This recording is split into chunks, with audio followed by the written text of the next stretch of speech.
Hello aspirants and welcome to another brainstorming session dated 13 January. Okay तो आज हमने तीन टॉपिक शेयर किए थे मॉर्निंग में। First is with respect to कि सुप्रीम कोर्ट ने क्वेश्चन किया है सेंटर को अबाउट जीएम मस्टर्ड, तो इसके बारे में जानेंगे। दूसरा, यहाँ पर supreme court legal service committee, ठीक है, इसके रिस्पेक्ट में जानेंगे और नालसा के बारे में भी जानेंगे। मैंने आज सुबह आपके साथ एक प्रीलिम्स का रिवीजन वीडियो शेयर किया था यूट्यूब पे, ठीक है, उसमें भी मैंने ये डिस्कस किया था। यहाँ पर भी डिस्कस करेंगे थोड़ा और डिटेल में, ठीक है। इसके अलावा हम लोग न्यूज़पेपर एनालिसिस जब करते हैं तो उसमें भी डिस्कस करते हैं। मेरा मोटिव यही रहता है कि मैं आपको सारी चीजें इतनी बार रिवाइज करा दूंगा कि ये चीजें आपके दिमाग में अच्छे से छप जाएंगी। ओके, फिर चाहे वो प्रीलिम्स हो मेंस हो, अगर आपने 8 महीने जब आप मेंस दोगे 24 का, या 18 महीने जब आप 25 का मेंस दोगे, तब तक you will feel much more mature with respect to कि यूपीएससी की एग्जैक्टली डिमांड क्या है। Okay, the only thing is from your side you need only two things. First is discipline and second is consistency. Alright, see this is not an exam like NEET और IIT जहां आपको एक proper teacher चाहिए जो आपके concept clear करे, आपको चीजें समझाए, ठीक है। ये जर्नलिस्ट एग्जाम है, ठीक है। It's all about your general awareness and your skills to analyze the problem or issue and give a solution to it, right? So all this that you need to sail this examination is right mentorship. Okay, that's all that is required, because coachings वगैरह से उल्टा क्या होता है कि बच्चा overburden हो जाता है। अभी मैं आपको एक एग्जांपल भी दिखाऊंगा। जो चीज बहुत सिंपल वे में पूछता है यूपीएससी, उस पे भर भर के दो दो पन्नों के नोट्स दे दिए जाते हैं, टेक्निकल बना दिया जाता है, चीजों को टफ बना दिया जाता है ताकि बच्चा और कोचिंग की तरफ भागे। Let me show you an example. Okay, see this question. This is the question from UPSC prelims 22। ठीक है, हम काफी सारी दवाइयों के बारे में पढ़ रहे थे, कोविड जब आया था, ठीक है। तो यहाँ पे इसने क्या पूछा, पहला एक पूछा इसने कोविशील्ड के बारे में कि ये यूज करता है mRNA, ठीक है। दूसरा इसने हमसे क्या पूछा, स्पुतनिक 5, ठीक है, जो कि रशिया में मैन्युफैक्चर हुई थी, it is using vector based platform. और थर्ड पूछा Covaxin, it is using inactivated pathogen. Okay, यानी सिंपल वे में आपसे हर एक मेडिसिन के बारे में सिर्फ ये पूछ रहा है कि इसको बनाने के लिए एग्जैक्टली यूज क्या किया गया है, राइट। जब आप कोचिंग की मैगजीन वगैरह उठाते हो, वो एक एक दवाई पे, ओके, एक दवाई पे वो पूरा 1 पेज 1.5 पेज आपको भर के दे देती है। रिसर्च में ये किया वो किया, ये यूज किया वो किया, और चीजें ना बहुत टफ बना दी जाती हैं आपके लिए, और फिर आपके मन में फोबिया बैठ जाता है कि यार साइंस एंड टेक के क्वेश्चन बहुत टफ आते हैं, ये कैसे होंगे। ओके, उसी तरीके से अभी एक पीआईबी की न्यूज है जो मुझे लगता है कि शायद बहुत इंपॉर्टेंट है कि आपसे पूछी जा सकती है 24 के प्रीलिम्स में ये question. Just look at this question, ठीक। यहां पर एक ही जगह पर आपको 4 अलग अलग वैक्सीन के नाम दे दिए गए,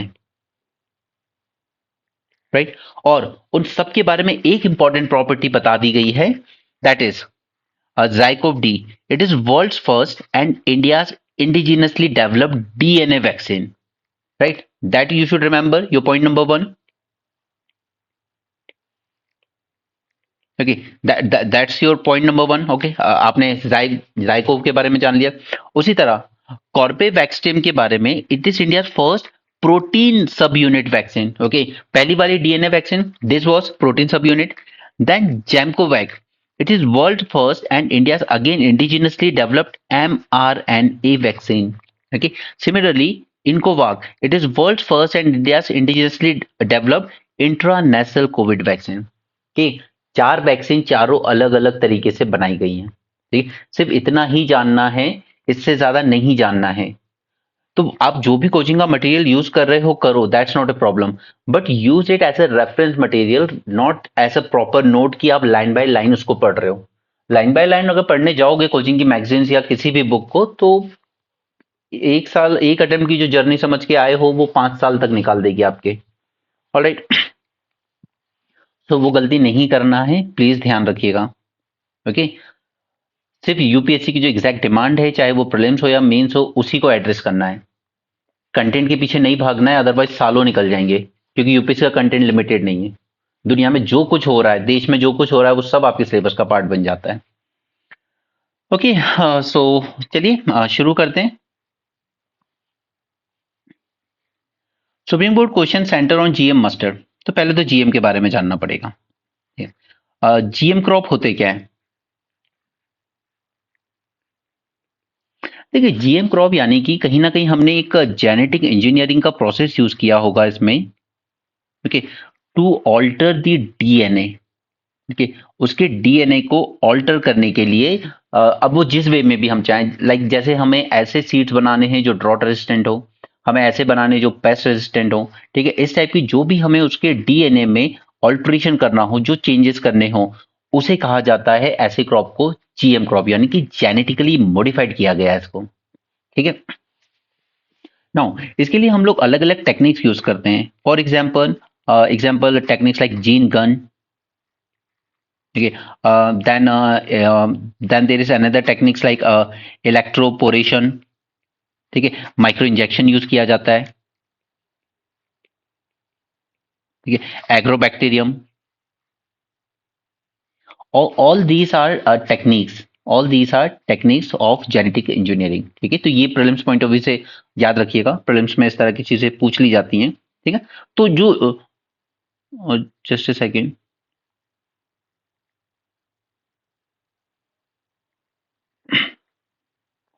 sorry for interruption. Okay, so ये जो टाइप ऑफ मॉडिफिकेशन हो रहा है ना, ठीक है, ये तो हो गई हमारी टेक्निक्स जो हमने यूज की है। ठीक है, लेकिन जो मॉडिफिकेशन हो रहा है इसमें, वो भी अलग अलग तरीके से क्लासिफाई किए जा सकते हैं। जैसे जैसे कुछ होते हैं हमारे ट्रांसजेनिक, ठीक है, सिसजेनिक। ये कुछ चीजें थोड़ी टेक्निकल लगेंगी आपको, बट ये mostly prelims point of view से बता रहा हूं मैं आपको। ठीक है, इस टॉपिक को अच्छे से कवर करने के लिए पूरी याद ना रहे कोई बात नहीं, एक दो याद रख लेना। ठीक है, जैसे माइक्रो इंजेक्शन याद रह सकता है, एग्रोबैक्टीरियम याद रह सकता है। उसी तरीके से जो मॉडिफिकेशन हो रहे हैं वो ट्रांसजेनिक हो सकते हैं, सिसजेनिक हो सकते हैं, या सबजेनिक हो सकते हैं। ठीक है, एंड सो ऑन। ऑलराइट, अब अलग अलग ट्रेट्स बन के आएंगे फिर हमारे सामने। ठीक है, ये अब आप रिलेट कर पाएंगे क्योंकि ये आप लोग न्यूज में सुनते रहते हो। जैसे कि एच टी, ठीक है, यानी कि हर्बिसाइड टॉलरेंट वाले। ठीक है, I R, insect resistance. Okay, अभी जो हम लोग बात करते हैं H T, B T, cotton वगैरह, उनकी बात करते हैं तो वो यही है। हर्बिसाइड टॉलरेंट बनाना है तो वो एच टी कहला जाएगा आपका। ठीक है, इंसेक्टिसाइड से रेजिस्टेंस डेवलप करवानी है हमें उस क्रॉप में, तो इंसेक्टिसाइड रेजिस्टेंस कहलाएगा। राइट, तो ये हो गए कुछ बेसिक आपके टेक्निक मॉडिफिकेशन और ट्रेड्स के बारे में। ठीक, अब अब इंडिया के केस में बात कर लेते हैं। इंडिया में एग्जैक्टली क्या है? देखिए, इंडिया में बीटी कॉटन को परमिट कर दिया गया था 2002 में। 2002 में, और अभी तक यही इकलौता क्रॉप था जिसको परमिट किया गया था फॉर कमर्शियल कल्टीवेशन। ओके, तो आप कह सकते हो कि कोई भी फूड क्रॉप को अब तक परमिट नहीं किया गया था। ठीक है, फूड क्रॉप को नहीं किया गया था, सिर्फ कॉटन को किया गया था। ओके, और इसके बेनिफिट भी बहुत रहे, स्पेशली गुजरात में इसका जो प्रोडक्शन था बहुत तेजी से बढ़ा, बहुत ज्यादा तेजी से। ठीक है, लेकिन अब धीरे धीरे क्या हुआ कि इसने ये जो था, ठीक है, ये बैक्टीरिया ने रेजिस्टेंस डेवलप कर लिया। ठीक है, तो अब हमारे यहाँ पर जो कॉटन का प्रोडक्शन था वो गिरना शुरू हो गया है। ठीक है, वो एक अलग इशू है, लेकिन फिलहाल हमें यहाँ पे मस्टर्ड की बात करनी है, जीएम मस्टर्ड। तो फिलहाल हम उस पर फोकस करेंगे। ना देखो, अब ये जो बीटी कॉटन था ना, उसमें हमने दो एलियन जीन यूज किए थे। ठीक है, जिसका नाम था सॉइल बैक्टीरियम बैसिलस thuringiensis। ठीक, इसीलिए इसको शॉर्ट में हम लोगों ने क्या कहा, पीटी कॉटन। ओके, ये क्रॉप को एक्चुअली एक एबिलिटी दे देता है to develop a protein toxic to pest. ठीक है, ये एक प्रोटीन सीक्रेट करता है, ठीक है, जो कि टॉक्सिक होता है। और किसके अगेंस्ट? एक पेस्ट होता है जिसका नाम है पिंक बॉलवॉर्म।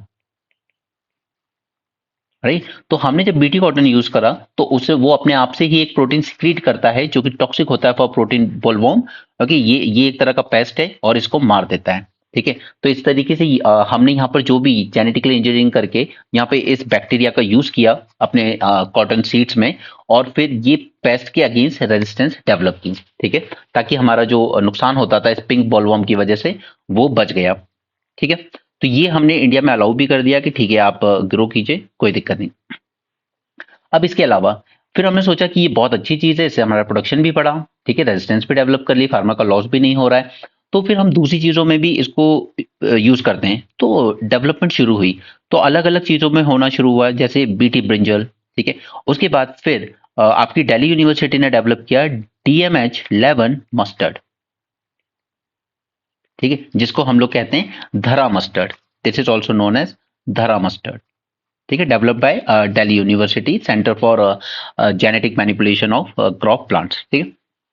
नाउ अब देखिए इसमें यहाँ पर जो हमारी जेनेटिकली इंजीनियरिंग अप्रेजल कमेटी है, जो सारे अप्रूवल्स देती है इसके लिए कि आप ठीक है इसको ट्राई कर सकते हो, क्योंकि पहले इसको फील्ड ट्रायल करना होगा ना, एनवायरनमेंट में रिलीज करना होगा, फील्ड ट्रायल्स करने होंगे। फिर अगर वो सब कुछ ठीक आता है तब फार्मर्स को अलाउ किया जाता है कि आप इसको ग्रो कर सकते हो। तब हुआ क्या है, GEAC जो कि आती है ministry of environment forest and climate change के अंडर में, एक स्टैट्यूटरी ऑर्गेनाइजेशन है, ठीक है? स्टैट्यूटरी ऑर्गेनाइजेशन है, again for your prelims purpose, ठीक है? इसने अप्रूव कर दिया कि आप ये DMH11 मस्टर्ड को कमर्शियल प्रोडक्शन के लिए अलाउ करते हैं हम, ठीक है? कमर्शियल प्रोडक्शन के लिए अलाउ कर दिया इन्होंने, ठीक है? अब तो यानी कि ये बना हमारा सेकंड और पहला फूड क्रॉप जिसको कमर्शियल प्रोडक्शन के लिए अलाउ किया गया। अब आपके लिए एक और प्रीलिम्स पॉइंट ऑफ व्यू से एक और इंपॉर्टेंट पॉइंट जानना जो जरूरी है वो ये है कि ये जो हमारे GM क्रॉप्स हैं, इनके रेगुलेशन में कौन कौन से एक्ट अप्लाई होते हैं, ठीक है? ये बहुत ज्यादा इंपॉर्टेंट है। इनके रेगुलेशन में हमें कौन से एक्ट्स और रूल्स अप्लाई होते हैं। तो देखिए, सबसे पहले जो हमारा एनवायरमेंट प्रोटेक्शन एक्ट है, मैं शॉर्ट में लिख रहा हूं, आप पूरा लिख सकते हैं अगर नोट्स बनाने हैं तो। जो हमारा एनवायरमेंट प्रोटेक्शन एक्ट है 1986, एक तो वो अप्लाई होगा, क्यों? क्योंकि आप कमर्शियल प्रोडक्शन अलाउ कर रहे हो, ठीक है? ये एनवायरमेंट में रिलीज कर रहे हो आप, तो वहां की बायोडाइवर्सिटी वगैरह को नुकसान पहुंचा सकते हैं, वहां की एयर ग्राउंड वाटर में कुछ चेंजेस कर सकते हैं, राइट? तो एनवायरमेंट प्रोटेक्शन एक्ट इस पे लागू होगा। अब बायोडाइवर्सिटी के लिए थ्रेट है तो ऑब्वियसली बायोडाइवर्सिटी एक्ट भी लागू होगा 2002, ठीक है? उसी तरीके से सिमिलरली हमारे जो फूड सेफ्टी स्टैंडर्ड्स वगैरह हैं, क्योंकि अगर आप फूड क्रॉप को अलाउ कर रहे हो, जैसे कि आप मस्टर्ड को अलाउ कर रहे हो, तो food safety and standard act 2006 भी लागू होगा, ठीक है? उसी तरीके से ड्रग एंड कॉस्मेटिक्स भी अलाउ होगा, ड्रग एंड कॉस्मेटिक्स रूल भी अलाउ होगा, ठीक है? और इसी तरीके से एक और ऑर्डर होता है, मतलब वो एक्ट नहीं है अपने आप में, एक ऑर्डर है सिर्फ, that is plant quarantine order 2003, ठीक है? तो ये सारे एक्ट लागू होते हैं जब हम एक GM क्रॉप को अप्रूवल देते हैं फॉर कमर्शियल प्रोडक्शन, ठीक है? ये सिर्फ आपके प्रीलिम्स में कभी पूछा जा सकता है आपसे, थोड़ी ज्यादा नॉलेज के लिए, तो थोड़ा सा ध्यान रखिएगा, ठीक है? चलिए, अब हम आ जाते हैं कि आखिर हमें इन GM क्रॉप्स की नीड क्या है। तो मैं आपको एकदम शॉर्ट में बताऊंगा, ठीक है? ज्यादा डिटेल में नहीं ले जाऊंगा अभी, क्योंकि मैं नहीं चाहता कि आपको ज्यादा हैवी फील हो इसमें। ब्रेनस्टॉर्मिंग का मतलब एकदम लाइट नोट पे, बस चीजें जितना हो सके कॉमन सेंस के थ्रू उतना सोचना, ठीक है? वो सब मैंने प्रीलिम्स के लिए बता दिया था। चलिए, सबसे पहले हमें इसकी जरूरत है फूड सिक्योरिटी के लिए, फूड सिक्योरिटी के लिए।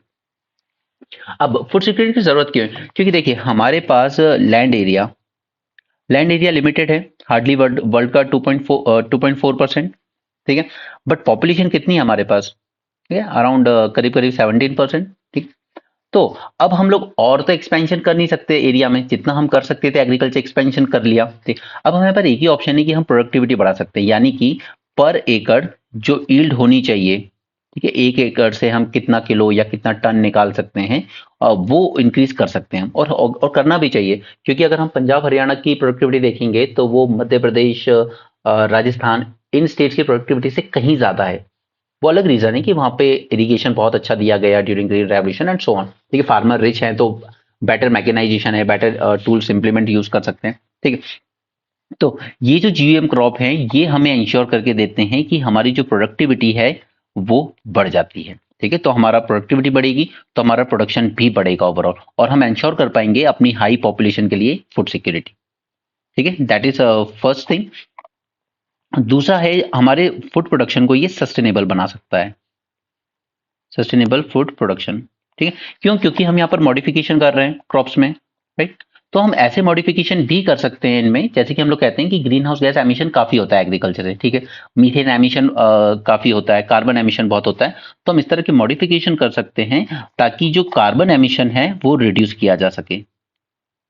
ठीक है, तो अल्टीमेटली क्या है, हम अपने एग्रीकल्चर को ज्यादा से ज्यादा सस्टेनेबल बना पाएंगे, या आप कह लीजिए कि जो हम बोलते हैं डीकार्बोनाइजेशन ऑफ एग्रीकल्चर सेक्टर। ठीक है, इसी के अगेंस्ट है इंडिया हमेशा। अभी COP28 में भी इंडिया ने क्या क्लियर स्टैंड लिया था कि आप डीकार्बोनाइजेशन ऑफ एग्रीकल्चर सेक्टर की बात नहीं करेंगे हमसे। ठीक है, मैंने आपको बताया था हमारे कुछ रेड लाइन्स है वहां पर। ठीक है, उसमें से एक रेड लाइन ये भी थी कि डीकार्बोनाइजेशन ऑफ एग्रीकल्चर सेक्टर की बात मत कीजिए, हमारे के फार्मर्स अभी इतने रिच नहीं है कि हम मॉडर्न टेक्नोलॉजी इस तरह की चीजें यूज कर सकें। ओके, तो हमारा जैसा ट्रेडिशनल चला आ रहा है एग्रीकल्चर अभी वैसा ही चलेगा। Alright, third and most important thing is कि न्यूट्रिशनल सिक्योरिटी इंश्योर करेगा ये हमारी। अब आपको पता है कि इंडिया मेल न्यूट्रिशन में बहुत पुअर है, तो बहुत पुअर रैंकिंग आती है हमारी मेल न्यूट्रिशन में। लड़के हो लड़कियां हो अच्छे खासे स्टंटेड हमारे यहाँ है, मेल नरिश हमारे यहाँ है। ओके, वेस्टेड जो कहते हैं हम वो हमारे यहाँ है। ठीक, काफी पॉपुलेशन है, तो हम इनमें जो मॉडिफिकेशन करते हैं जीएम क्रॉप्स के थ्रू, ठीक है, एटलीस्ट हम इनमें क्या कर सकते हैं कि इनकी न्यूट्रिशनल वैल्यूज को बढ़ा सकते हैं। यहाँ पर क्रॉप्स की जो न्यूट्रिशनल वैल्यू होगी उसको इंक्रीज किया जा सकता है, न्यूट्रिशनल कंटेंट को इंक्रीज किया जा सकता है थ्रू जेनेटिक मॉडिफिकेशन। तो हम इंडिया में मेल न्यूट्रिशन को काउंटर कर पाएंगे और बेटर पब्लिक हेल्थ इंश्योर कर पाएंगे। क्लियर, ये हो गए कुछ पॉइंट्स कि हमें क्यों इसकी जरूरत है। ठीक है, नेक्स्ट बाकी और भी चीजें लिख सकते हो कि देखिए हमेशा टेक्नोलॉजी टेक्नोलॉजी जो होगी वो चीजों को चेंज करेगी। ठीक है, हर हर फील्ड में टेक्नोलॉजी चेंज हुई है। ठीक है, तो एग्रीकल्चर सेक्टर में भी हमें टेक्नोलॉजी को इम्यूलेट करना ही होगा, और इससे पहले कि वर्ल्ड बायोटेक्नोलॉजी में और ज्यादा आगे निकले, हमें भी उसके साथ एक जो हम कह सकते हैं कि हमें लीडरशिप लेकर चलनी चाहिए, ताकि हमारे यहाँ भी उसमें उतने रिसर्च एंड डेवलपमेंट्स में हम लोग इस बार पीछे ना रह जाएं। ठीक है, पहले हम पीछे रह चुके हैं इंडस्ट्रियल रेवोल्यूशन में, बट अब एग्रीकल्चर में जब चीजें चेंज हो रही हैं तब हमें पीछे नहीं रहना है, हमें भी रिसर्च एंड डेवलपमेंट में वर्ल्ड के साथ साथ ही चलना है। क्लियर, और मोस्ट इंपॉर्टेंटली कि हमें जो अपना एग्रीकल्चर है जो अभी तक कन्वेंशनल या ट्रेडिशनल वे में होता है, ठीक है, कन्वेंशनल कह लीजिए या ट्रेडिशनल कह लीजिए, इस वे में जो होता है उसको मोर साइंटिफिक बनाना है। ठीक, अभी जो मैं आपके साथ अगला आर्टिकल डिस्कस करूंगा up skilling of rural youth, उसमें भी वही चीजें आएंगी। ठीक है, कि हमें अपने एग्रीकल्चर में भी थोड़ा सा साइंटिफिक वे में कंडक्ट करने की जरूरत है। ओके, चलिए अब देखते हैं कि आखिर ऑपोजिशन की रीजन क्या है। ठीक, क्यों अपोज करते हैं इसको, रीजंस फॉर ऑपोजिशन कि क्यों अपोज किया जाता है। तो देखिए पहला तो है कि हमेशा एक परसेप्शन है कि यार इसके साइड इफेक्ट होंगे, क्योंकि कुछ लोगों का मानना है कि जब भी आप नेचर के साथ छेड़छाड़ करते हो तो कुछ ना कुछ इसके साइड इफेक्ट्स आपको निकल कर आएंगे।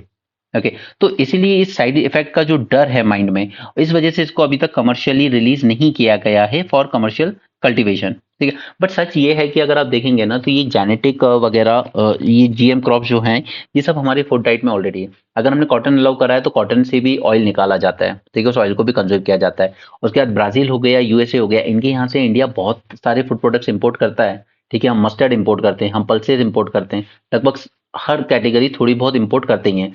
तो वहां पे वो लोग जेनेटिक इंजीनियरिंग के थ्रू ही ग्रो कर रहे हैं, तो वो जो इंपोर्ट में आ रहा है वो भी तो हम लोग कंज्यूम कर ही रहे हैं ना। तो ऐसा नहीं है कि इंडिया अभी तक जीएम क्रॉप्स को कंज्यूम नहीं कर रहा है, डायरेक्टली और इनडायरेक्टली समहाउ कंज्यूम कर ही रहे हैं। राइट, तो ये जो साइड इफेक्ट्स हैं जो माना जाता है कि यार ये ह्यूमन हेल्थ के लिए एक रिस्क क्रिएट कर सकते हैं, कि ह्यूमन हेल्थ के लिए रिस्क है। Okay, so that is one reason. दूसरा कि ये सिर्फ ह्यूमन हेल्थ के लिए ही नहीं, ये ओवरऑल बायोडाइवर्सिटी के लिए भी रिस्क है। ठीक, क्योंकि देखिए नेचर ने जब ये एग्रीकल्चर जैसी चीज को प्रमोट किया, ठीक है, नेचुरली जब ये चीजें होती है तो सबका थोड़ा थोड़ा रोल है। ये पॉलिनेटर्स वगैरह होते हैं, ठीक है, बी, हनी बीज, बटरफ्लाई, इनका एक रोल है। ये इंसेक्ट्स वगैरह जो होते हैं उनका भी एक रोल है। तो अगर आप इस तरीके से चेंजेस करके आप ये इस तरह की टॉक्सिन रिलीज करने वाली चीजें बना रहे हो जो इंसेक्ट्स को किल कर रही हैं या हर्बिसाइड्स को किल कर रही हैं, तो कहीं ना कहीं आप ओवरऑल जो इकोसिस्टम की बायोडाइवर्सिटी है उसको डिस्टर्ब कर रहे हो। ठीक है, और कई बार हो सकता है कि आपने इस तरह की चीजें बना ली, ठीक है, आपने इस तरह की चीजें बना ली, इस तरह के क्रॉप्स, उसके बाद एनिमल्स ने उसको कंज्यूम कर लिया। ठीक है, तो हो सकता है कि उनको भी हार्म कर सकता है ये। राइट, क्योंकि अल्टीमेटली आप इंजीनियरिंग करके कर क्या रहे हो यहाँ पे, जेनेटिक इंजीनियरिंग करके आप टॉक्सिन्स प्रोड्यूस कर रहे हो। ठीक है, वो टॉक्सिन्स अगर एनिमल्स में जाते हैं उसको हार्म करेंगे, फिर उसके मिल्क मीट की थ्रू ह्यूमन हेल्थ में वापस आएंगे। ठीक है, उसको भी हार्म करेंगे। तो ओवरऑल पूरा जो बायोडाइवर्सिटी है, जो पूरा इकोसिस्टम है, उसको डिस्टर्ब कर सकता है। ठीक है, नाउ इसके अलावा एक और जो बड़ा थ्रेट आता है वो है पूरा सोशियो इकोनॉमिक इश्यूज का। ठीक है, क्योंकि देखिए ये जो भी जीएम क्रॉप्स वगैरह जो हैं ये सब, ठीक है, ये सब कौन प्रोड्यूस कर रहा है? ये सब करती हैं बड़ी बड़ी मल्टीनेशनल कंपनीज। ठीक है, तो कहीं ना कहीं ये फार्मर्स को अपने ऊपर डिपेंडेंट बनाएंगी पहले तो, कि आपको ये सीड्स चाहिए ना, ये सीड्स आपको सिर्फ हमसे ही परचेज करने पड़ेंगे। और इस तरीके से ना एक बड़ा डेंजरस कंसेप्ट आता है टर्मिनेशन सीड का। ये वो सीड्स होते हैं जिनको आपने एक बार ग्रो कर लिया। ठीक है, उसके बाद जो भी क्रॉप ग्रो होगी उसको आप दोबारा यूज नहीं कर सकते अगले साल। अभी तक हमारे यहाँ पुराने जमाने से जो कल्चर चला आ रहा है क्या है कि हम लोग कुछ ग्रो किया, उसमें से कुछ सीड्स बचाते हैं, फिर अगले साल यूज करके फिर ग्रो करते हैं। राइट, फिर ग्रो फसल आएगी नहीं, फिर उसमें से कुछ सीड्स बचाए जाएंगे फिर किए। पर ये जो टर्मिनल सीड होते हैं ना, ये ओनली वन टाइम यूज होते हैं। ठीक, यानी फार्मर को हर साल इन्हीं मल्टीनेशनल कंपनीज के पास जाना पड़ेगा खरीदने। तो कहीं ना आप कह सकते हो कि जो इनपुट कॉस्ट होगी एग्रीकल्चर की, ठीक है, इनपुट कॉस्ट ऑफ प्रोडक्शन, वो बहुत इंक्रीज हो जाएगी। डिपेंडेंट हो जाएगा फार्मर इन मल्टीनेशनल कंपनीज पे। और हो सकता है कि जानबूझकर इस तरह की कुछ चीजें करें कि आपकी सॉइल सॉइल जो है वो उस तरह की एडिक्ट हो जाएगी कि वो इन्हीं सीड्स को ही ग्रो कर पाएगी। पर उसके बाद अगर आप वो नॉर्मल सीड्स अपने ग्रो करने की कोशिश करेंगे, वो ग्रो एक्सेप्ट ही नहीं करेगी उसको। ओके, तो आपकी सॉइल को भी डिस्टर्ब कर सकते हैं ये। क्लियर? तो ये दो तीन हमने तरीके जान लिए। ऑलराइट, इसके अलावा अब अगर आपको वे फॉरवर्ड में थोड़ा सा लिखना हो कि यार फिर इसके लिए क्या करें, तो देखिए सिर्फ एक ही चीज इंश्योर कीजिए। पहले तो आप इसकी जो ट्रायल्स हैं, ठीक है, वो पूरे ट्रांसपेरेंटली कराइए। ठीक है, और अच्छे से जब पूरी तरीके से उसके प्रोस एंड कॉन्स अच्छे से एनालाइज कर लिए जाएं। और प्रोस एंड कॉन्स एनालाइज करना मतलब ये नहीं कि हमने फील्ड ट्रायल किया, एक साल कर लिया, 6 महीने कर लिया, हो गए। नो नो, कई बार लॉन्ग टर्म इम्पैक्ट भी देखने को मिलते हैं इन चीजों के। ठीक है, कि लॉन्ग टर्म में हमें इम्पैक्ट देखने को मिल सकते हैं। तो बेटर है कि जैसे कैंसर की दवाई 5 से 10 साल लेती है पूरी तरीके से श्योर होने में कि ये सही है, उसी तरीके से इसमें भी एक लॉन्ग टर्म रिसर्च कंडक्ट की जाए। उसके बाद ही जब फाइनली रिजल्ट सेटिस्फैक्ट्री हो, उसके बाद ही इसका कमर्शियल कल्टीवेशन अलाउ किया जाए। ठीक है, तो ये जो हमने धरा मस्टर्ड डीएमएच का जो अलाउ किया है, उस पर सुप्रीम कोर्ट ने वही क्वेश्चंस पूछे हैं कि आखिर आपने क्यों इतनी जल्दी किए। ठीक है, सेंटर सेज कि ये जो जेनेटिकली इंजीनियरिंग अप्रेजल कमेटी है जिसने अप्रूवल दिया था, ये एक स्टैट्यूटरी बॉडी है and committee has examined relevant scientific data before giving a go ahead for environmental release. ठीक है, तो ये साइंटिफिक डेटा पहले तो आप पब्लिक कीजिए। ठीक है, पूरा ट्रांसपेरेंसी के साथ एंड ऑनेस्टी के साथ। क्लियर? तो चलिए ये टॉपिक हो गया। अगले टॉपिक पे चलते हैं, that is supreme court legal services committee. कि मैं आपको पूरा सिस्टमैटिकली समझाऊंगा। सबसे पहले जरूरी हो जाता है कि इससे रिलेटेड कुछ कॉन्स्टिट्यूशनल आर्टिकल जानना। जैसे हमारा आर्टिकल 39A, ठीक है, वो क्या कहता है? वो हमारे स्टेट को रिस्पॉन्सिबिलिटी देता है to ensure that there is opportunity for securing justice, okay, and that this justice is not denied to any citizen. ठीक है, किसी भी सिटीजन को, मैं पूरा आर्टिकल नहीं पढ़ूंगा आपके सामने, ठीक है, पूरा आर्टिकल नहीं, सिर्फ मैं आपको क्रक्स बता रहा हूँ। वो तो आप जब लक्ष्मीकांत पढ़ेंगे तो आप डीपीएसपी वगैरह सब याद करेंगे। ठीक है, कि जस्टिस किसी को भी डिनाई नहीं होनी चाहिए जस्ट बिकॉज ऑफ इकोनॉमिक और एनी अदर रीजन। ठीक है, या एनी अदर डिसेबिलिटी कह लीजिए। ठीक है, तो गरीबों को तक भी लॉयर अफोर्ड करना हर किसी के बस की बात नहीं है। इसलिए कहते हैं कि इंडिया में जो जस्टिस है वो बहुत महंगी है। ठीक है, तो ये स्टेट का ऑब्लिगेशन है कि आप इस तरह का अरेंजमेंट करें कुछ, कि जस्टिस सबके लिए एक्सेसिबल हो, इरेस्पेक्टिव कि वो इकोनॉमिकली पुअर है या डिसएडवांटेज है जो भी। ठीक है, उसी तरीके से हमारा आर्टिकल 14, ठीक है, आर्टिकल 14 सिंपली क्या इंश्योर करता है? Equality before law. क्योंकि तो ऐसा नहीं है कि गरीब को न्याय नहीं मिल पा रहा है, उसको जस्टिस नहीं मिल पा रहा है, सिर्फ अमीर को मिल पा रहा है। तो ये इक्वालिटी इंश्योर करना किसकी जिम्मेदारी है? अगेन स्टेट की। ओके, और ये उसका फंडामेंटल राइट भी है।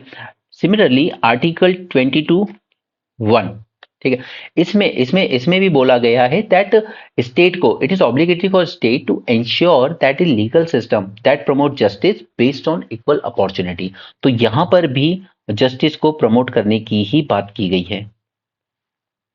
राइट, और इसी तरीके से 1980 में, आपने बहुत फेमस नाम है इनका, सुना ही होगा ऑफ कोर्स, पीएन भगवती। ठीक है, वी ऑल रिस्पेक्ट हिम। यही हैं जिन्होंने पीआईएल जैसी चीज लेकर आए थे ताकि चीजें इजी। तो इनकी इनकी चेयरमैनशिप में ना एक कमेटी बनी थी। ठीक है, उसने भी कहा था कि सरकार को कोई लीगल एड प्रोवाइड करने वाली स्कीम बनानी चाहिए, लीगल एड से लेकर स्कीम बनानी चाहिए। ठीक है, अब इन्होंने ये कब कहा? 1980s में। ठीक है, और गवर्नमेंट की नींद खुली 1987 में जाके, जब उसने एक proper national legal service authority act enact किया, जिसको हम लोग शॉर्ट में जानते हैं नालसा। ठीक है, 1987 में।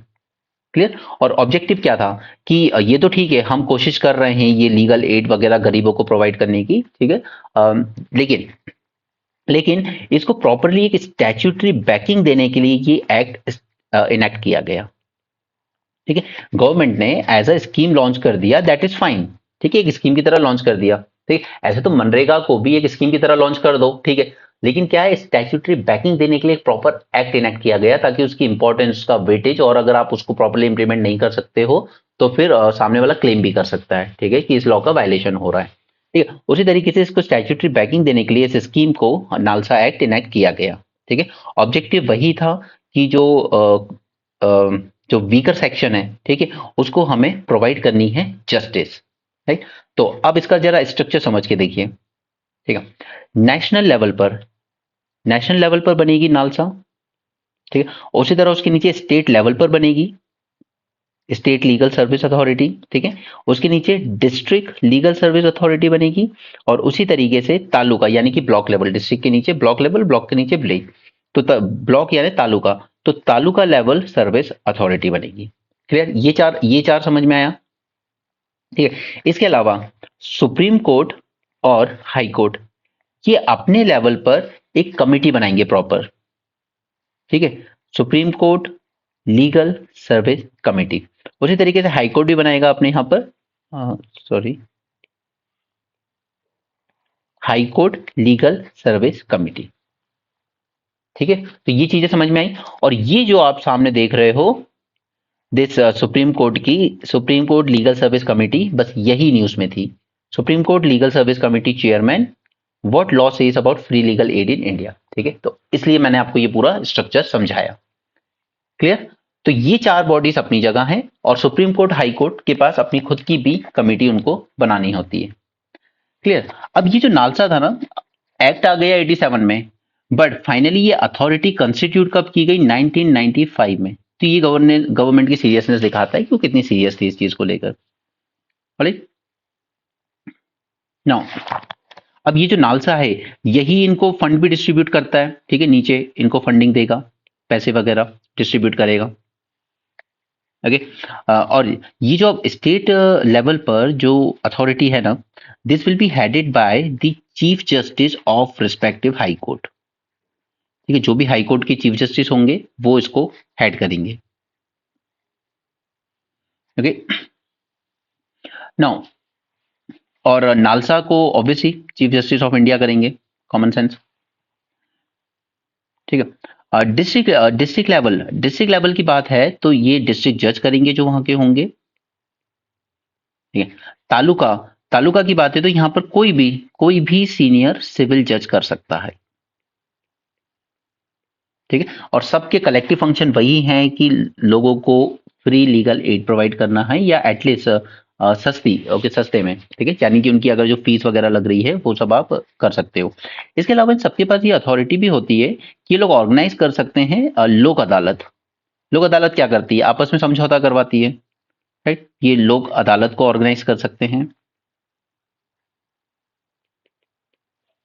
ठीक है, अब प्रीलिम्स में यूपीएससी ने आपसे एक क्वेश्चन पूछा था कि कौन कौन लोग हैं जो एलिजिबल होते हैं यहां पर इस स्कीम के अंडर में।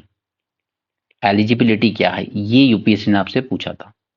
ठीक है, तो इसको सॉल्व तो आप लक्ष्मीकांत से भी कर सकते थे, बट कुछ ऑप्शन इस तरीके के थे, थोड़ा कंफ्यूज हो गए थे बच्चे। जैसे विमेन एंड चिल्ड्रन होंगे। ठीक है, कॉमन सेंस था, हो सकते हैं। ठीक है, SC ST के मेंबर होंगे, कॉमन सेंस कहेगा हाँ हो सकते हैं। ठीक है, इसके अलावा इंडस्ट्री में काम करने वाले वर्कमैन थे। ठीक है, ये भी हो सकता है। ठीक है, विक्टिम्स हो सकते हैं, लाइक विक्टिम्स ऑफ डिजास्टर हुआ हो कुछ। ठीक है, वायलेंस हुआ हो, फ्लड, ड्रॉट, अर्थक्वेक। ठीक है, जैसे भुज में आया, या कोई इंडस्ट्रियल डिजास्टर हो गया जैसे भोपाल में गैस ट्रेजेडी, उसके जो विक्टिम्स वगैरह होंगे वो सब भी एलिजिबल होंगे। उसी तरीके से डिसेबल्ड पर्सन भी एलिजिबल होंगे, वो भी वीकर सेक्शन ही माना जाएगा। And similarly person in custody, ठीक है, कई बार हम लोग क्या पढ़ते हैं कि कई कई लोग ऐसे हैं जो बेल अफोर्ड नहीं कर पाते हैं, जबकि उनके क्राइम उतने ज्यादा बड़े नहीं होते, जैसे किसने चोरी की 3 महीने की सजा, ठीक है, लेकिन कई बार वो सालों साल पड़े रहते हैं क्योंकि उनकी सुनवाई की तारीख नहीं आती, कोई उनके बिहाफ में बेल नहीं डाल पाता, या वो अपना केस लड़ने के लिए कोई लॉयर अफोर्ड नहीं कर पाते हैं, ठीक है, तो वो पर्सन इन कस्टडी भी यहाँ आ जाते हैं। अब जो बच्चे ज्यादा कंफ्यूज हुए थे वो हुए थे कि पर्सन विथ इनकम, ठीक है, इनकम के केस में प्रॉब्लम आई थी यहाँ पर। तो देखिए जिनकी इनकम 1 लाख रुपए से कम है, ठीक है, इनकी इनकम 1 लाख रुपए साल से कम होनी चाहिए, ये एलिजिबल होंगे। वहां उसने ऑप्शन शायद 3 लाख कुछ ऐसा दे दिया था, तो बच्चे कंफ्यूज हो गए थे, ठीक है। उसी तरीके से विक्टिम्स में यहाँ पे वो भी आ जाएंगे, ह्यूमन ट्रैफिकिंग वाले, ठीक है, ह्यूमन ट्रैफिकिंग, और उसी तरीके से बेकार, ठीक है, ये जो जबरदस्ती उसमें धकेल दिए जाते हैं ना ट्रैफिक सिग्नल पे भीख मांगने के लिए, ठीक है, तो ये सारे वो लोग हैं जो एलिजिबल होते हैं इसके अंडर में। अब मैं आपसे बात करना चाहूंगा इसके बारे में स्पेशली, ठीक है, क्योंकि यही मेन टॉपिक था आज दिन का। देखिए 1987 का जो एक्ट है, ये मैं आपको द हिंदू के पॉइंट्स दे रहा हूँ जो ऑलरेडी मैंने न्यूज के साथ भी डिस्कस किए थे। उसके सेक्शन 3A में आता है कि आपको इस तरीके की एक कमेटी कंस्टिट्यूट करनी होगी सुप्रीम कोर्ट को, ठीक है, जिसका ऑब्जेक्टिव क्या होगा, to provide free and competent legal service, ठीक है। It consist of sitting. अब ये जो पॉइंट्स आ रहे हैं ना, ये पॉइंट्स आपके लिए बहुत जरूरी है क्योंकि आपको प्रीलिम्स में यही आएंगे कंफ्यूज करने के लिए, ठीक है। हम लोग जनरली मानते हैं कि इस तरह की चीजों के रिटायर्ड जज को अपॉइंट कर लिया जाता है, नहीं, यहाँ पे सिटिंग सुप्रीम कोर्ट जज इसका होगा हेड, ठीक है, इस कमेटी का, ठीक है, और यहाँ पे नाम भी वही दिया था, ठीक है, justice Gavai nominated as supreme court legal service committee chairman, ठीक है, जस्टिस गवई को बनाया भी गया है। तो सिटिंग सुप्रीम कोर्ट जज होना चाहिए यहाँ पे, फर्स्ट थिंग। इसके अलावा 9 मेंबर्स होंगे, ठीक है, आज सुबह भी मैंने समझाया था आपको न्यूज़पेपर एनालिसिस में, और मैंने आपको एम्फेसाइज किया था कि सेंटर के पास पावर होगी, वो रूल्स बनाएगा चीफ जस्टिस ऑफ इंडिया को कंसल्टेशन करने के बाद, ठीक है, सेंटर रूल बनाएगा यहाँ पर, ये बात याद रखिएगा। उसके बाद ये जो मेंबर्स है ना, ये वाले मेंबर्स, इनके क्वालिफिकेशंस क्या होंगे, ठीक है, इनके क्वालिफिकेशंस ये भी सेंटर ही डिसाइड करेगा, ओके। तो सेंटर के पास 2 पावर है, एक तो पूरे रूल बनाना कि ये कमेटी किस तरह काम करेगी, और दूसरा इन मेंबर्स के क्वालिफिकेशन डिसाइड करना, ओके, ठीक है, सिर्फ क्वालिफिकेशन डिसाइड करेगा सेंटर, बट इन सबको फाइनली अपॉइंट कौन करेगा, appoint chief justice of India ही करेंगे, ठीक है, और वो चाहें तो इन मेंबर्स और चेयरमैन के साथ साथ एक सेक्रेटरी भी अपॉइंट कर सकते हैं जो इनको असिस्ट करेगा, क्लियर। तो ये 3-4 बातें याद रखना, headed by sitting supreme court जज, 9 मेंबर होंगे, सेंटर डिसाइड करेगा रूल्स जिस तरीके से कमेटी फंक्शन करेगी, और इन मेंबर्स के क्वालिफिकेशन सेंटर डिसाइड करेगा, बट अल्टीमेटली इन सबको अपॉइंट करेंगे चीफ जस्टिस ऑफ इंडिया, और साथ में चाहें तो एक सेक्रेटरी को भी अपॉइंट कर सकते हैं, ओके। सो ये टॉपिक हमने यहाँ पे जान लिया पूरा इसके बारे में, जो भी नॉर्म्स थे। ऑलराइट, अब चलते हैं हम last topic of the day, that is upskilling necessary for rural youth. Upskilling, पहले ये जानते हैं कि आखिर ये अपस्किलिंग से आप क्या समझते हैं। अपस्किलिंग, ठीक है, अपस्किलिंग इज लाइक कि जैसे अभी कोई एक छोटा काम कर रहा है, ठीक है, जैसे आपने कोई ऑफिस ज्वाइन किया, ठीक है, ये चलिए रूरल यूथ के बारे में समझते हैं कि शुरू में कोई आया यहाँ पर, सपोज की ट्रॉली बनती है यहाँ पे, ट्रॉली आपने देखी होगी ना, ट्रैक्टर ट्रॉली वाली ट्रॉली बनती है यहाँ पे सपोज, ठीक है, तो पहले उसने वहां पे छोटा सा काम सीखा, लाइक जैसे जो वेल्डिंग कर रहा है उसको सपोर्ट करना, ठीक है, कि ये सारे पार्ट्स जो हैं वो सब चिपका के खड़ा हो गया और सामने वाला वेल्ड किया जा रहा है। फिर धीरे धीरे उसने देखा सीखा कैसे ये मशीन काम करती है, वेल्डिंग मशीन, फिर उसने वेल्डिंग करना सीख लिया, राइट, ठीक है। पहले पहले पहले सपोज कि वो बस नट बोल्ट वगैरह कसता था, ठीक है, फिर उसने देखा कि वेल्डिंग मशीन वगैरह कैसे काम करती है, तो उसने वेल्डिंग सीख ली, ठीक है। उसके बाद उसने और देखा मशीनों पे काम करना, तो उसने फिर ये देख लिया कि ये जो पार्ट्स हैं, आयरन लोहा जो लग रहा है, ठीक है, इसको इसकी कटिंग कैसे होती है, ठीक है। तो कहीं ना कहीं जब वो आया था तो उसका छोटा सा काम था, ठीक है, तो उसकी सैलरी कम थी, ठीक है, तो उसने वेल्डिंग करना सीख लिया, थोड़ी और बढ़ गई, तो उसने कटिंग करना, साइज वगैरह ये सब करना सीख लिया, तो उसकी सैलरी और बढ़ गई। यानी कि वो अपने आप को कॉन्स्टेंटली अपनी स्किल्स जो थी बेटर इंप्रूव करता चला गया, ठीक है। तो उससे अल्टीमेटली फायदा क्या हुआ कि उसने अपनी इनकम बढ़ाने लगा, ठीक है, वो अपनी एबिलिटी को इंक्रीज करने लगा। एंड इसी को कहा जाता है आप skilling, clear, in very very simple terms, ठीक है। अब why this is necessary for rural youth. अब देखिए एक सर्वे के हिसाब से जो कहता है कि अगर आज मौका मिले तो 70% जो लोग हैं फार्मर्स, ठीक है, they want to quit farming. और अभी भी प्रेजेंट में भी जो थोड़े यूथ टाइप के लोग हैं, they are migrating from rural to the urban, by to find some non agriculture job. Right, वो चीज नहीं हो रही है उनसे। अब देखिए कंसिडर कीजिए कोई 1 या 2 एकड़ वाला फार्मर, छोटा फार्मर, ठीक है, उसके पास नहीं है कोई मशीन, ठीक है, ट्रैक्टर नहीं है, थ्रेशर नहीं है, ठीक है, सब कुछ वैसे ही करना पड़ रहा है उसको बुल्स वगैरह की हेल्प से जैसे पहले होता था। तो ये युवा क्या प्रेफर करेगा बेटर कि यार मैं शहर में चला जाऊं, कहीं कोई छोटा मोटा जॉब देखूंगा, चाहे वो 10,000 रुपये मंथ ही हो, बट एटलीस्ट वो काम ईजी होगा। राइट। तो अब इसके लिए जरूरी है कि पहला तो हम नॉन एग्रीकल्चर जॉब्स क्रिएट करें खुद रूरल एरियाज में।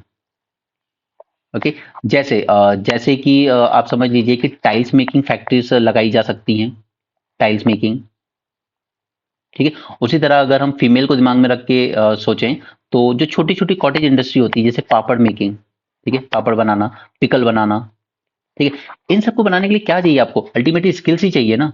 तो वो स्किल्स हमें उनको इम्पार्ट करनी चाहिए ताकि वो वहीं पर नॉन एग्रीकल्चर सेक्टर में अगर काम करना है तो एटलीस्ट उनके लिए वहां पर ऑप्शंस अवेलेबल कराओ। ताकि सबसे इंपॉर्टेंट जरूरी ये है कि ये रूरल टू अर्बन माइग्रेशन हमें रोकना जरूरी है। क्यों? क्योंकि एस्टिमेट्स क्या कहते हैं कि इंडिया में करीब करीब 50% पॉपुलेशन अर्बन एरियाज में रहेगी, ठीक है, बाय 2040, ठीक है, 50% पॉपुलेशन। तो अब ये वही सब सारी प्रॉब्लम्स आ जाएंगी जो हमारा सिटीज में, that is over crowding of the city, ठीक है, प्रेशर ऑन द रिसोर्सेज, चाहे वो वाटर रिसोर्सेज हो, स्लम्स वगैरह का एरिया आ जाएगा, ठीक है, कंजेशन एंड सो ऑन, ठीक है। तो पहली बात तो ये कि हमें रूरल एरियाज में ही जो एग्रीकल्चर है उसको डाइवर्सिफाई करने की जरूरत है, ठीक है, नॉन एग्रीकल्चर जॉब्स क्रिएट करनी होंगी। जैसे मैंने आपको एक और चीज बताई थी न्यूज़पेपर एनालिसिस में, रूरल टूरिज्म, ठीक है, जो कि फॉरेन में बहुत चलता है। वो इसलिए कि शहर की भाग दौड़ और इन सब से थक के इंसान सोचता है यार अब मैं जाके शांति से ना कहीं गांव में थोड़े दिन रहता हूँ, सुकून से, शांति, शुद्ध हवा, एवरीथिंग, ठीक है। तो उसके लिए क्या है कि वहां पर तो इस तरह कंसेप्ट चलता है, छोटे छोटे घर बना रखते हैं लोग कि यहाँ पे टूरिस्ट वगैरह आएंगे और कुछ नहीं है, बस बस नॉर्मल आके रहना है शांति से वहां, ठीक है, 1 हफ्ते 10 दिन इस तरह की, ठीक है। तो इस तरह का रूरल टूरिज्म हमें प्रमोट करने की जरूरत है, लेकिन वो तभी हो सकता है जब वहां पर उस तरह का एटलीस्ट इंफ्रास्ट्रक्चर हो, 24/7 इलेक्ट्रिसिटी हो, ठीक है, प्रॉपर गैस सप्लाई हो, एलपीजी वगैरह, ठीक है, उसके अलावा प्रॉपर इंटरनेट सर्विसेज हो, जो कि आजकल एक फंडामेंटल राइट्स बन गए, ठीक है। तो रूरल टूरिज्म को इस तरह का प्रमोट किया जाए। लेकिन अब इस रूरल टूरिज्म को प्रमोट करने के लिए हमें क्या चाहिए, वहां पर आप सपोज कि फॉरेनर है कोई, ठीक है, तो उस तरह की प्रॉपर गाइड चाहिए, ठीक है। तो ये वही बात आ गई कि इनके पास क्या वो स्किल्स है, ठीक है, क्या वो कम्युनिकेशन स्किल्स है इनके पास, या गांव में इस तरह का इंफ्रास्ट्रक्चर है, या ये लोग समझते हैं कि जैसे गांव में भी पुराने हेरिटेज वगैरह है, जैसे पुराने कुछ किले आपको गांव एरिया में ही मिलेंगे, ठीक है, क्योंकि वो हिल टॉप पर ही बनाए जाते थे फोर्ट्स वगैरह, ठीक है। तो क्या वो गाइड बनने वाली स्किल्स है उनके पास, या उनको अपना गाइड बाहर से लेके आना पड़ता है, ठीक है। तो इस तरीके से वो डाइवर्सिफिकेशन करने की जरूरत है हमें। ओके, नो, अब ये अपस्किलिंग दोनों उसमें की जा सकती है, मैन्युफैक्चरिंग सेक्टर्स में भी और सर्विस सेक्टर में। सर्विस सेक्टर में एग्जांपल वही टूरिज्म का। तो अल्टीमेटली जरूरत क्या है हमें कि ये जो अनएम्प्लॉयमेंट जो बढ़ रहा है, बढ़ तो वैसे पूरे इंडिया में ही रहा है, लेकिन रूरल एरियाज में, तो इसमें कमी लाने की जरूरत है, ठीक है, ताकि माइग्रेशन भी थोड़ा कंट्रोल हो। अब इसके लिए दो चीजें की जा सकती है, एक तो इनको एजुकेशन प्रॉपर दिया जाए, और दूसरा दूसरा है कि वोकेशनल ट्रेनिंग दी जाए, ठीक है। अगर आप अपने आसपास भी देखेंगे ना तो हमारे इंडिया में 2 लोगों की शॉर्टेज हमेशा है, एक है प्लम्बर, ठीक है, और दूसरा है इलेक्ट्रिशियन, ठीक है। ये आप ढूंढने चाहिए तो मिलते नहीं है, और मिल गए तो कंपटीशन कम है तो चार्जेस कम है। तो ये वाली जो स्किल्स है प्लम्बर बनने की, या इलेक्ट्रिशियन, और एक और वर्ड क्या यूज होता है वो मैसनर, ठीक है, कंस्ट्रक्शन सेक्टर में, इन सब की डिमांड बहुत होती है, लेकिन इसके लिए जरूरत है कि उनको वो वोकेशनल ट्रेनिंग दी जाए, ठीक है। उस तरीके से एजुकेशन में, एजुकेशन को हमें कुछ ऐसी स्किल्स देनी चाहिए जिनको हम कहते हैं लाइफ स्किल, यानी कि जो लाइफ में यूज करके कुछ काम किया जा सके। ऐसा नहीं कि बस नाम की एजुकेशन ले ली आपने, डिग्री ले ली, बट अल्टीमेटली आपको वापस आके फार्मिंग में वही पुराने तरीके से फार्मिंग करनी पड़ रही है,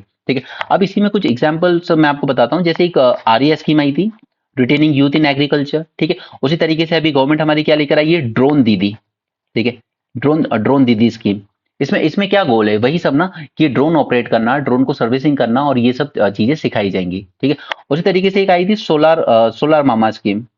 ठीक है, उसमें सोलार पैनल्स वगैरह को एनकरेज करना और ठीक है। अब आज हम लोग जैसे एक स्कीम चलती है पीएम कुसुम, वो क्या कहती है कि आप अपनी फील्ड में ही सोलर पैनल लगाइए। ठीक है, ताकि वो इलेक्ट्रिसिटी भी बनाएगी आपके लिए, और इस इलेक्ट्रिसिटी को आप बाद में सेल भी कर सकते हो अगर आपका कंजम्पशन के बाद भी बच जाती है तो अब ये जो कुसुम में आप सोलर पैनल्स वगैरह यूज कर रहे हो, तो फिर इनकी सर्विसिंग वगैरह के लिए भी आपको आदमी की जरूरत पड़ेगी, राइट। होती ही रहते हैं खराब तो, ठीक है। उसी तरह ड्रोन वगैरह है तो इनको फ्लाई करने की बात हो, चाहे इनको सर्विसिंग देने की बात हो, ठीक है।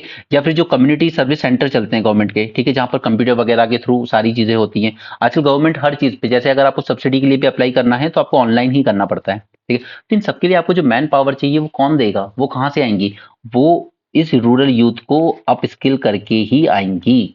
सिर्फ मनरेगा में बुलाकर गड्ढे खुदवाने से काम नहीं चलेगा, राइट। उसी तरीके से कम्युनिटी हेल्थ सेंटर होते हैं, ठीक है, वहां पर भी आपको उस तरह की स्किल्स चाहिए। अब सिर्फ ये देखिए, आशा वर्कर का काम सिर्फ ये नहीं है कि वो पेपर फॉर्म भरती रहे और आपको बस ओआरएस का पैकेट दे जाए, नहीं। उनको आप स्किल उनकी रेगुलरली बेटर करते रहिए, ताकि वो और बेटर तरीके से पेशेंट्स के साथ डील कर पाए। वो हमेशा सिर्फ घर घर जाके यही काम करने की बजाय हो सकता है कि वो इतनी बढ़िया स्किल्स डेवलप कर ले कि वो कम्युनिटी हेल्थ सेंटर में एक नर्स के तौर पर काम कर सके, ठीक है। एटलीस्ट इंजेक्शन लगाना, बॉटल चढ़ाना, इस तरह के काम कर सके, ठीक है। तो ये स्किल्स कॉन्स्टेंटली इंप्रूव होनी चाहिए, और इसमें सबसे इंपॉर्टेंट रोल अगर कोई प्ले कर सकता है तो वो कर सकते हैं एनजीओ, ठीक है। इन एनजीओस को गवर्नमेंट को फंडिंग देनी चाहिए, ताकि वो इस पे ध्यान दे कि ये जो रूरल यूथ है यहाँ पर, उसको स्किल्स प्रोवाइड की जाए ताकि वो हमेशा कॉन्स्टेंटली इंप्रूव होता रहे, and it should move up the ladder, right. तो इसी में एक दिल्ली गवर्नमेंट का प्रोग्राम चलता है स्किल्स ऑन द व्हील, ठीक है, स्किल्स ऑन व्हील। ओके, ये चलाती है आपकी national skill development council. Okay, यहाँ पर ये लोग कोशिश करते हैं कि जो रूरल यूथ है उसको डिजिटल स्किल्स वगैरह भी दी जाए, ठीक है, उसको फ्यूचर रेडी किया जाए, इनफैक्ट फ्यूचर रेडी, ठीक है। यहाँ पे गोल रखा गया था कि 60,000 यूथ को स्किल प्रोवाइड की जाएगी ओवर नेक्स्ट 5 इयर्स। ओके, तो ये सब कुछ बेसिक पॉइंट जाने, एकदम बेसिक ही जाने, सिर्फ एक्सेप्ट अगर आप ये वाला रीजन छोड़ दें, इसको जो उसको मैंने थोड़ा सा टेक्निकल रखा था ताकि आप एक दो नाम याद रख सकें। बाकी चीजें मैंने बिल्कुल एकदम सिंपल रखने की ही कोशिश की है, ताकि आप उसको इजिली ग्रास्प कर सकें, ठीक है। तो ये था हमारा आज का session on brainstorming. I hope आपको ये पसंद आ रहा हो। अभी तक उतना कोई ज्यादा एनकरेजिंग रिस्पॉन्स नहीं है आप लोगों की तरफ से, हार्डली कोई 4-5 बच्चे ही हैं जो सीरियसली इसको रेगुलर फॉलो कर रहे हैं। तो लेट्स सी, इसको अगर अच्छा रिस्पॉन्स रहा तो हम जरूर कंटिन्यू करेंगे टिल योर मेंस, ताकि आप खुद डिफरेंस देखेंगे। देखिए, ये जो सारे इनिशिएटिव चल रहे हैं ना, let me once again tell it, ये जो सारे इनिशिएटिव चल रहे हैं, चाहे वो हमारे प्रीलिम्स का रिवीजन कोर्स हो, ठीक है, वो दोनों चीज में चल रहा है। स्टैटिक भी चल रहा है, ठीक है, स्टैटिक सिलेबस का भी और करंट का भी चल रहा है, ठीक है। That is a part of paid course. ये आपका मेंस 450 प्रोग्राम हो, ठीक है, जहां पर हम कोशिश कर रहे हैं कि एटलीस्ट 450 इंपॉर्टेंट टॉपिक्स जो आपके मेंस के लिए बहुत काम के होने वाले हैं, उनको हम इन डेप्थ कवर करें, ठीक है। या चाहे हमारा ये ब्रेनस्टॉर्मिंग हो, ठीक है, या जो मैं आपके साथ एमसीक्यूज वगैरह पोस्ट करता हूँ in the private channel based on current affair, okay, या फिर आपका ये जो एक्स्ट्रा न्यूज जो मैं आपको प्रोवाइड करता हूँ न्यूज़पेपर के साथ, ये सारी चीजें जो चल रही है ना, उनका मोटिव बस एक ही है कि आपकी प्रिपरेशन को जितना इजी हो सके उतना इजी किया जाए, ठीक है। आपको बेवजह ओवर बर्डन ना किया जाए फालतू चीजों से, और जितना यूपीएससी की रिक्वायरमेंट है हम उतना ही जाने। And it's always better to learn from others experience rather than खुद से हिट एंड ट्रायल करना और फिर रियलाइज करना कि यार ये सही था वो गलत था।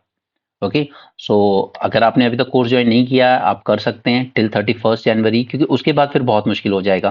फरवरी, मार्च, अप्रैल 3 मंथ रह जाएंगे, 90 डेज, ठीक है। तो वो 90 डेज में पॉसिबल नहीं होगा आपके लिए पुरानी चीज को भी कवर करना और जो साथ में चल रहा है जनवरी से लेकर अप्रैल तक उसको कवर करना। Okay, so it's up to you, if you wish to join you can join the Telegram channel easy as by UPSC। Okay, so thanks for joining, have a good day and keep learning.